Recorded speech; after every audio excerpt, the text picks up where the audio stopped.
तो बच्चों हम बात कर रहे थे प्लांट फिजियोलॉजी की। उसमें से जो पहली यूनिट थी, हमारा पहला जो पार्ट था फिजियोलॉजी का, वो हम कंप्लीट कर चुके हैं। आज हम उसमें सेकंड जो पार्ट है आपका वो स्टार्ट करते हैं। इसमें आता है प्रकाश संश्लेषण। फर्स्ट पार्ट में हमने क्या क्या पढ़ा था, हम एक बार रिवाइज कर लेते हैं। फर्स्ट पार्ट में था हमारे पास चैप्टर था प्लांट वाटर रिलेशनशिप, पादप जल संबंध। और इसमें हमने क्या क्या पढ़ा था, सबसे पहले हमने जो पढ़ा था वो था जल का परिवहन।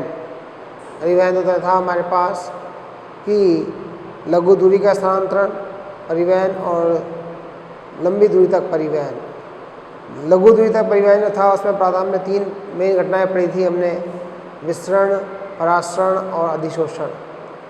विसरण में हमने 2 तरह पढ़ा था, सामान्य विसरण और दूसरा था आपका सुसाध्य विसरण। क्लियर है? विसरण, सुसाध्य विसरण, परासरण और अधिशोषण। साथ ही हमने सबने इसके दाब पढ़े थे, विसरण दाब, परासरण दाब, अधिशोषण दाब। याद है? DB diffusion pressure, OP osmotic pressure, और इसके अलावा हमने जो पढ़ा था वो पढ़ा था कौन सा, आईबी इनवाइब्रेशन प्रेशर। इन तीनों के अलावा हमने इसमें जो पढ़ा था लघु दूरी के अंदर वो पढ़ा था डीपीडी और वाटर पोटेंशियल। 2 नाम पढ़े थे हमने, डिफ्यूजन प्रेशर डिफिशिएट, विसरण दाब न्यूनता। याद है? इसका फॉर्मूला था ओपी बराबर डीपीडी बराबर ओपी माइनस टीपी। याद आया? दूसरा पढ़ा था आप लोगों ने जल विभव। क्या पढ़ा था? जल विभव। इसमें क्या था आपके पास, psi W is equal to psi S plus psi P. ठीक है, ये हम लोगों ने पढ़ा था। इसके अलावा हम लोगों ने पढ़ा था लंबी दूरी का परिवहन पढ़ा था। लंबी दूरी के परिवहन के अंदर हमने क्या क्या पढ़ा था, सबसे पढ़ा था जल का अवशोषण, कि मृदा जो होती है उसमें से जो जल होता है वो जड़ कैसे ग्रहण करती है, वो हमने पढ़ा था। फिर था एसेंट ऑफ सैप, रसारोहण, कि जड़ से पानी ऊपर तक कैसे गया, पादप के भाग तक। फिर ऊपर जो गया तो ऊपर क्या होगा, ट्रांसमिशन। क्या था? ट्रांसमिशन हुआ, वाष्पीकरण हुआ, कि पानी कैसे भाप के रूप में उड़ा। उसके बाद हमारे पास था कि पौधे ने जो भोजन बनाया प्रकाश द्वारा, वो भोजन ऊपर से नीचे की ओर गमन कैसे किया, ट्रांसलोकेशन। ठीक है, ट्रांसलोकेशन होता है फ्लोएम के द्वारा और रसायन होता है जाइलम के द्वारा। ये हमने पढ़ा था। साथ ही साथ हमने कुछ चीज़ें और पढ़ी थी इसके अंदर, जैसे पारगम्यता पढ़ा था हमने, जी कुंचन पढ़ा था, टाइप ऑफ सॉल्यूशन विलेन के प्रकार पढ़े थे। ये चीज़ें हमने पढ़ी थी इसके अंदर। ठीक है ना? तो ये हमारा इसका पार्ट ए था। सेकंड पार्ट जो था उसमें हमने पढ़ा था मिनरल एब्जॉर्प्शन, खनिज पोषणों का, आयनों का उद्वहन जो पढ़ा था, मिनरल एब्जॉर्प्शन या खनिज अवशोषण। इसके अंदर हमने पढ़ा था कि कुल जो खोजे गए खनिज हैं उनमें से कितने खनिज पौधों के लिए आवश्यक होते हैं। पहला हमने पढ़ा था कि खनिज कौन कौन से आवश्यक होते हैं और आवश्यक खनिजों के लिए क्या क्या मापदंड हैं, तो हमने मापदंड पढ़े थे उसके। दूसरा आवश्यक खनिज पढ़े थे हमने, 17 प्रकार के एलिमेंट पढ़े थे, जो 2 भागों में बांटा गया है, मैक्रो और माइक्रो, गुरु तत्व और लघु तत्व। उसके अलावा हमने पढ़ा था कि कार्य के आधार पर इन तत्वों को 4 श्रेणियों में बांटा गया है, वो हमने पढ़ी थी।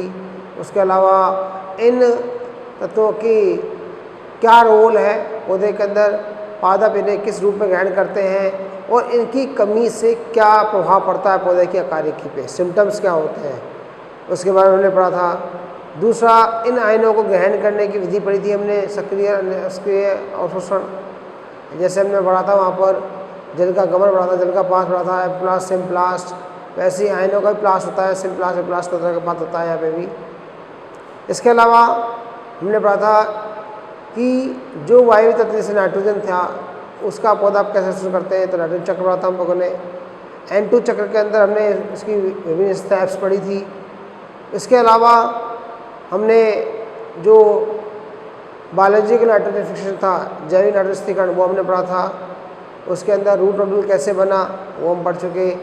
रूट नोडल के अलावा उसके अंदर जो नाइट्रोजन स्थिरीकरण हुआ वो कैसे हुआ, कैसे N2 से अमोनिया बनी, अमोनिया से कैसे NH4 बना, NH4 से कैसे एमिनो एसिड बने, एमिनो एसिड से कैसे हमारे पास एमाइड का निर्माण हुआ, और वो एमाइड जो बने उनका परिवहन किस प्रकार से हुआ। ठीक है, यहाँ तक हम लोग पढ़ चुके थे। साथ ही साथ लास्ट में उन्होंने पढ़ा था जल संवर्धन, हाइड्रोपोनिक, कि सोइल लेस कल्चर, बिना मिट्टी के हम लिक्विड में कल्चर में लिक्विड मीडियम के अंदर हमने न्यूट्रिशन देकर पौधे की वृद्धि कैसे कराई, उसके बारे में मैंने पढ़ा था।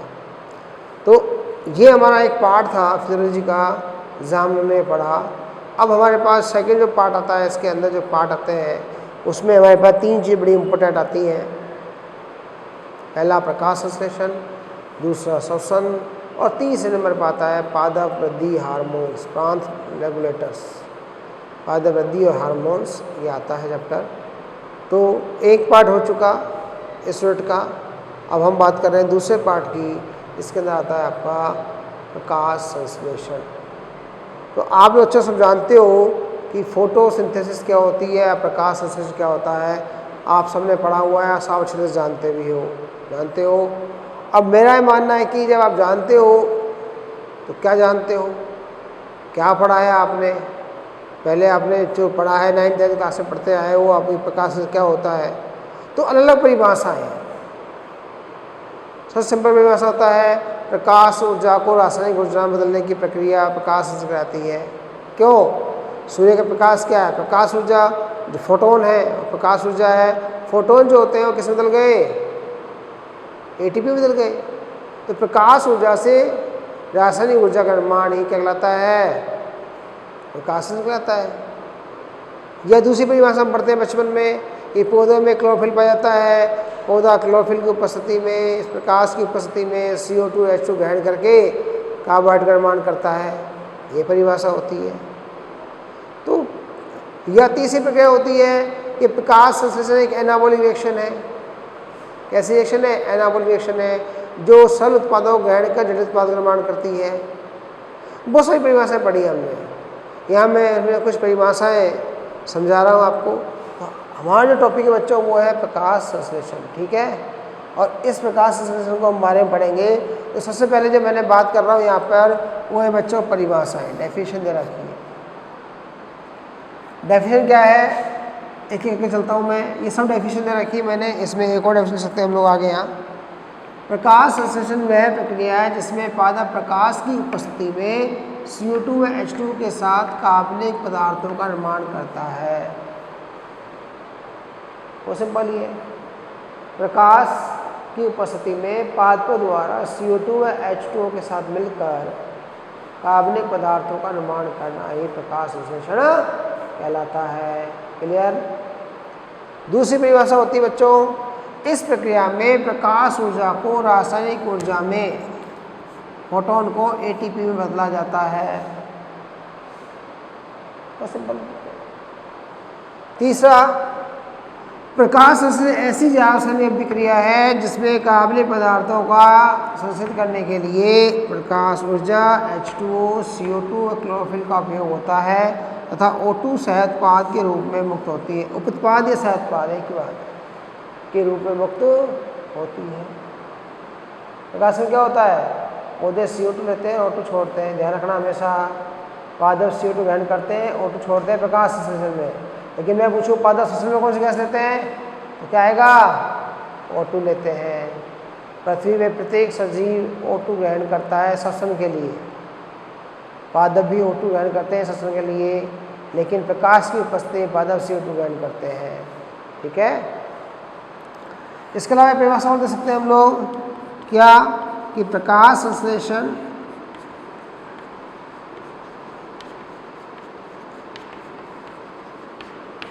एक एनाबॉलिक अभिक्रिया है।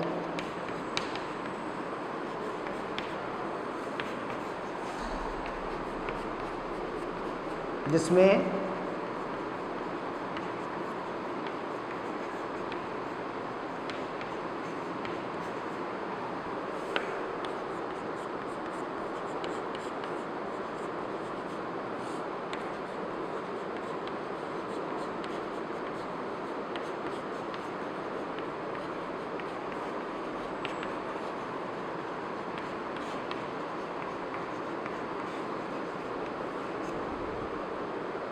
कैसे?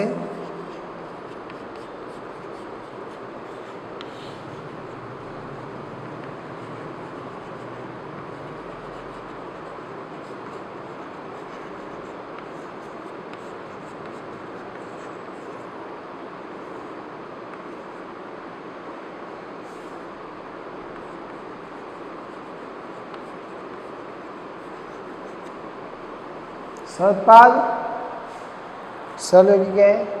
ये क्या है? जटिल CCH6। तो ये देख सकते हैं कि प्रकाश से गमले विक्रिया है जिसमें सब पदार्थों से मिलाकर एक जटिल पदार्थ का निर्माण किया जाता है। तो ये तो थी बच्चों क्या प्रकाश संश्लेषण की परिभाषाएं। क्लियर है? अब हम बात करते हैं यहाँ पर, वो आता है हिस्ट्री जो आपकी बुक में दी हुई है बच्चों। आपकी बुक में 12 साइंटिस्टों के नाम दिए गए हैं जो हमें पढ़ने हैं यहाँ पर, प्रकाश संश्लेषण के अंदर दिए हुए हैं। ठीक है, मैं इनको एक बार जो बुक में रखे वो प्लस कुछ मैं अपनी तरफ से जो मेडिकल में आते हैं वो उनको समझाना चाहूँगा कि क्या क्या होते हैं। ठीक है, तो प्रकाश संश्लेषण हेतु विभिन्न प्रकार के प्रयोग किए गए हैं जिनमें से निम्न मुख्य हैं, मैंने लिखे हैं। आपके मॉड्यूल जो है उसे मैंने लगभग 30-40 नाम दे रखे हैं वैज्ञानिकों के, लेकिन हम यहाँ कुछ ही पढ़ेंगे जो इम्पोर्टेंट जो आपकी NCERT में मेंशन है बच्चों। ठीक है, सबसे पहले आता है हमारे पास गैनोज लाइट स्किन प्रयोग। गैनोज का नाम तो जानते ही आप, वाष्पशरण की खोज की थी। वाष्पशरण जो थी उसमें पोटोमीटर बनाया था पोटोमीटर की खोज, गैनोज पोटोमीटर उन्होंने। तो उन्होंने सबसे पहले प्रयोग किया था इसके ऊपर, बताया था कि प्रकाश संश्लेषण हेतु प्रकाश की आवश्यकता होती है। प्रकाश हेतु प्रकाश की आवश्यकता होती है। बस समझने वाले कौन थे? गैनोज थे। उन्होंने क्या किया अपने प्रयोग के अंदर, बहुत सिंपल चीज़ है। उन्होंने एक पत्ती ली पौधे के अंदर बच्चों, इस प्रकार से गमले में लगी पत्ती, इस पर साइड लगा दी ऐसे, और इन दो साइडों को नीचे लगा दी, इन साइडों को आपस में क्लिप से कर दिया ऐसे। आपके पास एक चौड़ी पत्ती है, आपने वो ली, दो साइड ली आपने, उस साइड से उसको क्लिप लगा के लगा दी लाइट को, बाकी पत्ती को आपने ब्लैक पेपर से ढक दिया। तो क्या होगा? ठीक है, तो जिस जगह प्रकाश की पत्ती पर जहाँ लाइट गिरी वहाँ पर प्रकाश संश्लेषण हुआ, लेकिन जिस स्थान पर लाइट नहीं मिली, पत्ती पर प्रकाश नहीं आया, वहाँ प्रकाश संश्लेषण नहीं हुआ। तो अपने इस प्रयोग के आधार पर गैनोज ने बताया कि प्रकाश संश्लेषण के लिए प्रकाश की आवश्यकता होती है। ठीक है, पहली बात। दूसरे नंबर में था हमारे पास मोल का अर्धपर्ण प्रयोग। मोल का अर्धपर्ण या आधी पत्ती का प्रयोग इन्होंने भी प्रयोग किया KOH के आधार पर, और बताया कि प्रकाश संश्लेषण में CO2 आवश्यक होती है। इन्होंने क्या किया, मैं बता देता हूँ बच्चों आपको। इन्होंने क्या किया, ये गमला था, इस गमले में पौधा लगा हुआ है, इसकी एक पत्ती ली और इस पत्ती को उन्होंने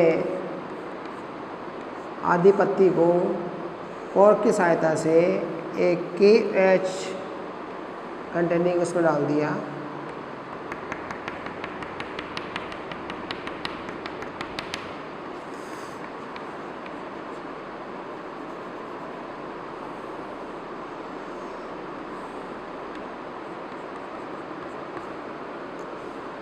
तो मैंने देखा कि जो हमारे पास ये गमला है इसमें बाकी जो पौधे पत्तियाँ थी, जितनी पत्तियाँ थी वो प्रकाश संश्लेषण कर रही है, लेकिन इस जगह ये जो पत्ती थी, इस पत्ती का जो आधा भाग था, जो पौधे के अंदर वाला भाग था, उस पौधे के अंदर वाले भाग में प्रकाश संश्लेषण नहीं हुआ। कैसे नहीं हुआ? तो मैंने इस बोतल में डाल दिया KOH, और KOH ने क्या किया, इस बोतल में जितनी भी जो CO2 थी उसको ग्रहण कर लिया। तो पत्ती को CO2 नहीं मिली। मिलेगी क्या? नहीं मिली। तो पत्ती को CO2 नहीं मिलेगी तो क्या होगा? प्रकाश संश्लेषण होगा? नहीं होगा। पत्ती को सब कुछ मिल रहा है परंतु CO2 नहीं मिली, इसलिए पत्ती का प्रकाश संश्लेषण नहीं हुआ। तो क्या हुआ? सिद्ध हुआ कि प्रकाश संश्लेषण के लिए CO2 आवश्यक होती है। अब पता कैसे लगाया कि हुआ कि नहीं हुआ? आप सबने बच्चों एक नाम पढ़ा हुआ है, पढ़ा है कि स्टार्च जो होता है वो आयोडीन के साथ में ब्लू कलर देता है, और शुगर जो होती है वो प्रोटीन के साथ में ब्लू कलर नहीं देती, सुने पड़ा है, वो शुगर के साथ में नहीं देती है। तो आयोडीन जो होता है उसका कर देने वाला कौन है? केवल स्टार्च, ना प्रोटीन देता है ना शुगर देती है। तो इन्होंने क्या किया, मोल ने इस पत्ती को उसमें डाल दिया KOH के साथ में। जब KOH करने के बाद इस पत्ती को बाहर निकाला, निकाल कर इस पत्ती को क्या डाला? I2 सोल्यूशन में, आयोडीन सोल्यूशन में डाला। तो उन्होंने पाया कि जो हिस्सा प्रकाश में था इस बोतल के बाहर था वो, और जो हिस्सा अंदर था वो, उनमें कलर का डिफरेंस आया। क्या आया? कलर का डिफरेंस आया, रंग का डिफरेंस आया। तो जो डिफरेंस आया उसके आधार पर क्या किया, इन्होंने सिद्ध किया कि प्रकाश संश्लेषण के दौरान CO2 की आवश्यकता होती है। ठीक है, ये आपके प्रैक्टिकल में भी है। तीसरा चीज होता है, ये जो है ये प्रैक्टिकल में उल्टे की विधि प्रयोग, विल्मोट, इसे समझते थे विल्मोट बल्बर कहते हैं इनको, विल्मोट का एक्सपेरिमेंट कहते हैं। इन्होंने किया कि प्रकाश संश्लेषण के दौरान O2 मुक्त होती है। ठीक है, तो कैसे प्रयोग किया बच्चों? इन्होंने बीकर लिया, हमारे पास ये बीकर है, इन्होंने बीकर लिया और इस बीकर के अंदर पानी भर दिया। क्या भर दिया? पूरे में पानी। अब एक फनल लिया, क्या लिया? फनल, और इस बीकर के अंदर उल्टा रख दिया, और इस बीकर के अंदर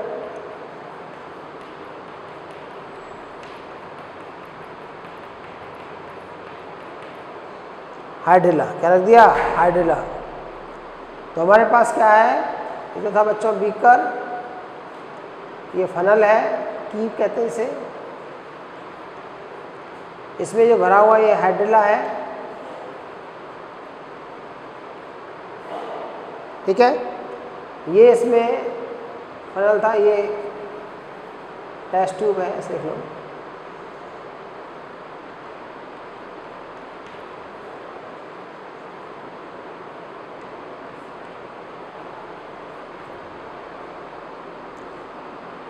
एक बीकर लिया, पानी से भर दिया, उसमें हाइड्रेला जलीय पदार्थ डाल दिया, उसके ऊपर फनल रख दिया, फनल के ऊपर टेस्ट ट्यूब लगा दी और रख दिया धूप में, पौधे को रख दिया। तो अब क्या होगा?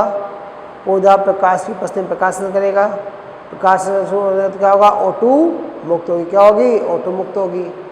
तो उन्होंने इस प्रयोग को धूप में रखने के बाद देखा कि यहाँ से बुलबुले बनकर कुछ गैस ऊपर जा रही है, ऐसे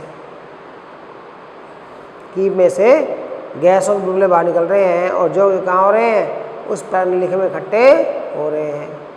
ठीक है, इन्होंने इस प्रणाली को निकाला और माचिस जलती तीली के पास में गए, देखा वो तेजी जलने लगी। इसका मतलब जो गैस निकल रही है वो कौन सी गैस है? O2 है। तो उन्होंने बताया कि प्रकाश के दौरान O2 गैस, ज्वलनशील गैस मुक्त होती है। बात समझ आ गई? इसे बोलते हैं विल्मोट का उल्टे की विधि का प्रयोग। क्लियर है? चौथे नंबर पर आता है आपका चितकबरी पत्ती का प्रयोग। क्या होता है? चितकबरी पत्ती का प्रयोग। चितकबरी पत्ती का प्रयोग होता है। ठीक है, ये देखा, इसमें कहा गया है क्लोरोफिल आवश्यक होता है। तो इसके लिए कैसे किया गया? आपके पास देखा होगा हमारे पास बहुत सारे पौधे ऐसे होते हैं जिनके पत्तियां रंग बिरंगी होती है।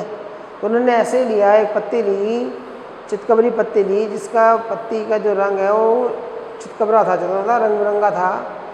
कुछ जगह पीला कलर था, ऑरेंज कलर था, इस टाइप से नीला कलर था।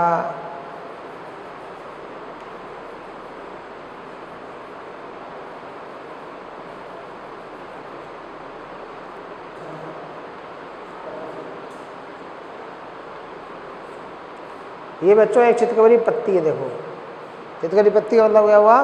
इसे अभी हिंदी में क्या लिखा हुआ है? शबलित पत्ती। क्या लिखा हुआ है? शबलित। हिंदी में वो लिखा हुआ है शबलित, एक ही बात है। शबनित का मतलब क्या होता है? चितकबरी होता है।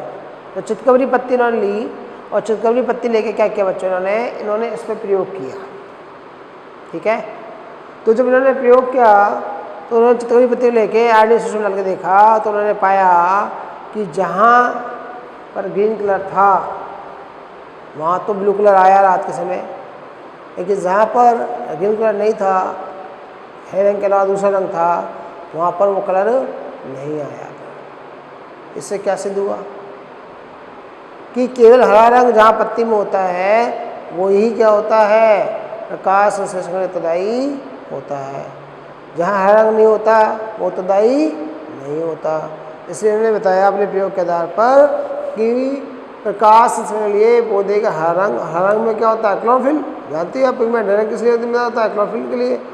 तो जहाँ पौधे में हरा रंग होता है अर्थात क्लोरोफिल पाया जाता है ए और बी, वहाँ पर ही प्रकाश संश्लेषण होता है, अन्यथा प्रकाश संश्लेषण नहीं होता। तो प्रकाश संश्लेषण की प्रक्रिया के लिए क्लोरोफिल आवश्यक होता है। ये बात इस प्रयोग द्वारा समझाई गई, इसका नाम था है चितकबरी पत्ती का प्रयोग। ठीक है, तो क्या क्या पढ़ा हमने? प्रकाश संश्लेषण, प्रकाश की आवश्यकता, CO2 की आवश्यकता, क्लोरोफिल की आवश्यकता और O2 मुक्त होती है। बात पढ़ ली। अब आते हैं लास्ट नंबर पे, जो सबसे इम्पोर्टेंट दे रखा है आपका, वो आता है पिछले का बेलजार प्रयोग। कौन सा? पिछले का बेलजार प्रयोग। पिछले फेमस साइंटिस्ट है, हम नाम पहले ही पढ़ चुके हैं। मूल दाब सिद्धांत दिया था पिछले ने। ठीक है, तो पिछले जो है जोसेफ पिछले है साइंटिस्ट नाम था, इन्होंने बताया कि प्रकाश संश्लेषण में उत्पन्न वायु शुद्ध होती है जबकि पदार्थ अशुद्ध वायु को ग्रहण करते हैं। अब आपको पता ही आज के टाइम में तो कि पौधे CO2 ग्रहण करते हैं और O2 छोड़ते हैं। तो इन्होंने कहा कि पादप अशुद्ध वायु ग्रहण करते हैं और शुद्ध वायु को छोड़ते हैं। ये अभी की बात नहीं है, ये कब बात है? 1774 की बात है, आज की बात नहीं है। उस टाइम पता नहीं था क्या होता है। तो उस टाइम उन्होंने कहा कि पौधे अशुद्ध वायु ग्रहण करते हैं और शुद्ध वायु छोड़ते हैं, और इस बात की पुष्टि को करने के लिए उन्हें अपना एक प्रयोग किया जिसके नाम बोलते हैं बेलजार प्रयोग। कौन सा बोलते हैं? बेलजार, पिछले का बेलजार प्रयोग। और इसके आधार पर उन्होंने तय किया कि पौधे के द्वारा ऑक्सीजन मुक्त होती है। अर्थात अगर क्वेश्चन आता है ऑक्सीजन की खोज किसने की, तो आएगा पिछले ने। इन्होंने 1774 में O2 की खोज की थी। देखो ये रहा। ठीक है, इन्होंने अपने प्रयोग के लिए क्या कहा कि प्रकाश के दौरान O2 मुक्त होती है, और इस प्रयोग के लिए उन्होंने क्या लिया? बेलजार, पुदीना का पादप, मोमबत्ती और चूहे पर प्रयोग किए। अब प्रयोग क्या था मैं वो समझा देता हूँ आपको, वो समझ लीजिए। इन्होंने बताया था प्रयोग अपने प्रयोग में कि इन्होंने सबसे पहले क्या लिया बच्चों? एक बेलजार लिया। बेलजार जानते हो आप कांच का बना होता है, ये सजा होती है इस तरह से बनी हुई कांच की, ये बेलजार होता है, कांच का बना होता है। इन्होंने क्या किया? सबसे पहले एक पौधा लिया, पुदीने का एक गमला है,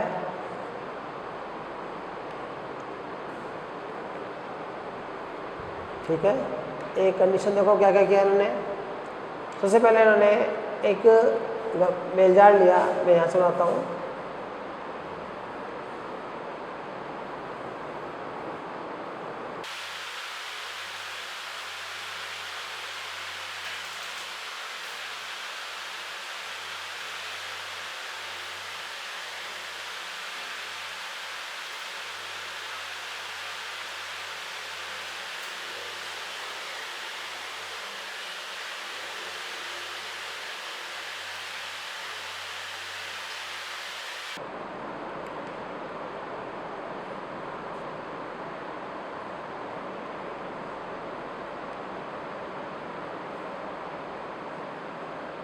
देखो बच्चों, ये चार मेरे पास डायग्राम है, आपके पास दिख रहे हैं आपको।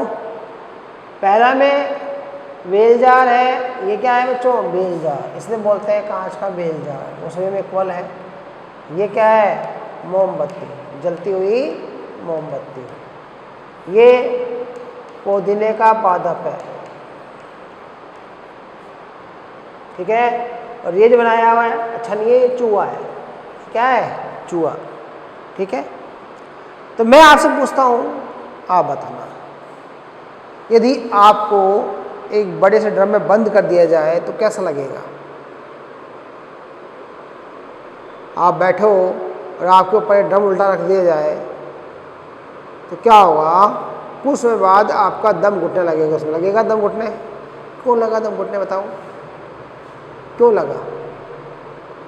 क्योंकि ड्रम में रखने पर ड्रम के अंदर जो ऑक्सीजन थी उसका लेवल कम होना शुरू हो जाएगा और आपके श्वसन द्वारा CO2 का लेवल बढ़ना शुरू हो जाएगा, जिस कारण आपका दम घुटने लगेगा। ठीक है, कुछ देर तक सर्वाइव करोगे, कुछ देर बाद क्या होगा? दम घुटने लगेगा। क्लियर है? सेम प्रयोग लेकिन उन्होंने किया, एक्सपेरिमेंट किया था पिछले ने इस बात को समझ कर ऐसा क्या होता है। तो मैंने सबसे पहले लिया बच्चों एक बेलजार लिया, उस बेलजार के अंदर एक मोमबत्ती रखी, जलती हुई मोमबत्ती।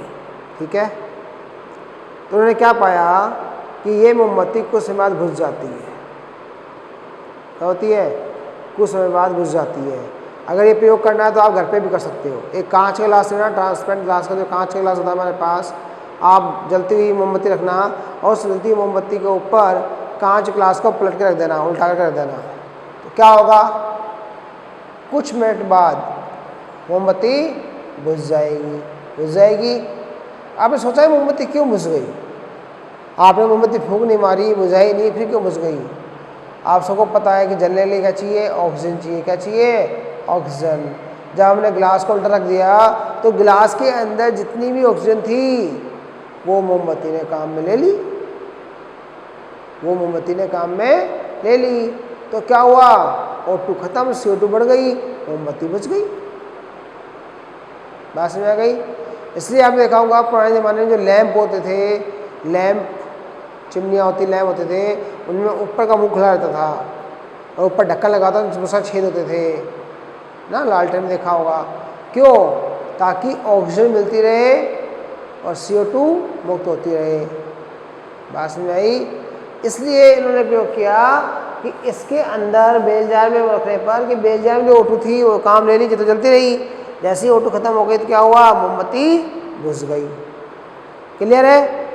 अब इन्होंने इस प्रयोग को दोबारा किया, लेकिन इस बार उन्होंने क्या किया? एक छोटे गमले में लगा हुआ पुदीने का पौधा रख दिया। रख दिया पुदीने का पौधा। तो अब बताइए मोमबत्ती जलती रहेगी या बुझ जाएगी? बताओ। अब मोमबत्ती जलती रहेगी। देखो ये पुदीने का पौधा है, ये मोमबत्ती है, ये बेलजार लगा हुआ है। अब मोमबत्ती यहाँ पे बुझी नहीं, क्या हो रही है? जलती रहेगी। क्यों रहेगी जलती? बताओ। कि मोमबत्ती के जलने से जो CO2 निकल रही है वो कौन ग्रहण कर रहा है? पुदीने के पादप। और प्रकाश, मोमबत्ती जल रही है तो प्रकाश उत्पन्न कर रही है।